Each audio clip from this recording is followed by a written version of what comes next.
Mesdames et messieurs, bonsoir.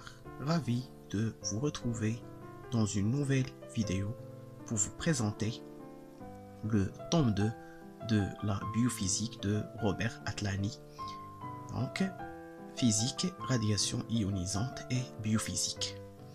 Cet ouvrage est destiné au premier cycle d'études médicales 1 et 2, au cycle de la biologie et la chimie, la biologie et géologie, le premier cycle universitaire bien sûr, et le cycle de la pharmacie.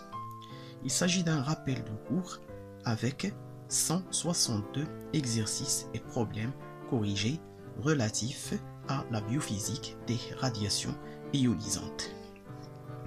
Cet ouvrage de Robert Atlani est le tome 2 du premier ouvrage qu'on a déjà présenté, biophysique, hémodynamique, transport transmembranaire et physico-chimie. Cet ouvrage de 186 pages est fort intéressant.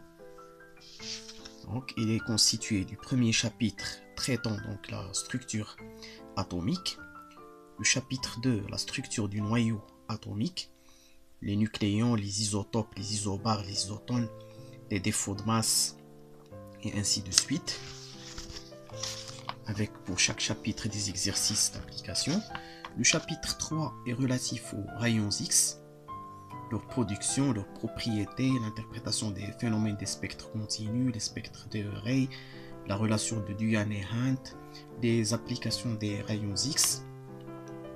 Le chapitre 4 traite la radioactivité et les désintégrations radioactives, alpha, bêta-, bêta+, et la capture électronique ainsi que la désintégration gamma.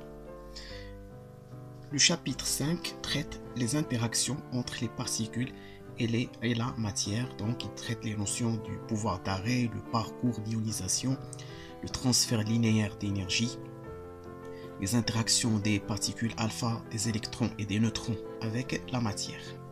Le chapitre 6 traite les interactions rayonnement-matière, donc la loi d'atténuation, la couche de demi-atténuation, le coefficient massique d'atténuation, ainsi que les différents processus d'interaction comme l'effet photoélectrique, l'effet Compton, la création de paires et l'absorption totale.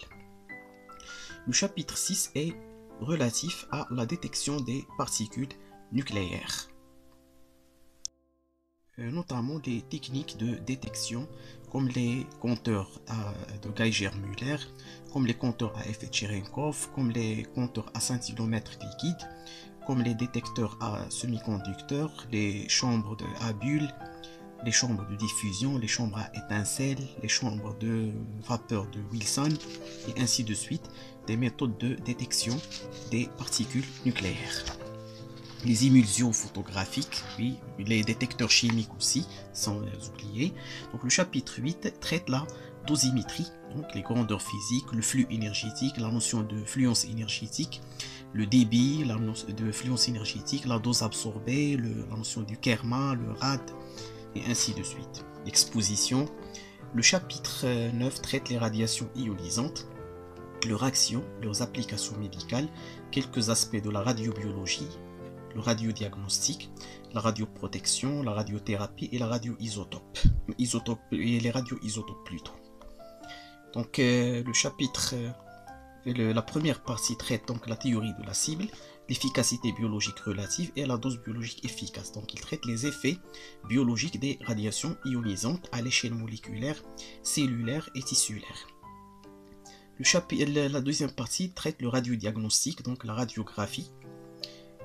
Le chapitre 3, plutôt la partie 3, traite les radioisotopes, l'étude in vivo, les applications en médecine nucléaire, le dosage radioimmunologique, l'étude in vitro, la radiothérapie, l'analyse compartimentale et ainsi de suite. Et la quatrième partie traite le problème de la radioprotection. Donc c'est un ouvrage qui constitue donc les problèmes et les exercices pour la préparation des examens et des concours pour les futurs médecins et les futurs pharmaciens. Donc il est un ouvrage très concis, très intéressant et très pratique. Donc, Et il embrasse tous les aspects, bien sûr, de la biophysique des radiations et les applications, bien sûr, médicales et biologiques des radiations ionisantes, notamment les rayons X, les rayons gamma et les rayonnements particulaires, ainsi que les radioisotopes, leur application donc en radiothérapie, en radiodiagnostic, ainsi qu'en médecine nucléaire et en radioprotection. Merci de votre attention et attendez-nous dans un nouvel ouvrage pour bien sûr vous présenter encore et encore de nouveau. Merci et au revoir et n'oubliez pas d'abonner dans notre chaîne.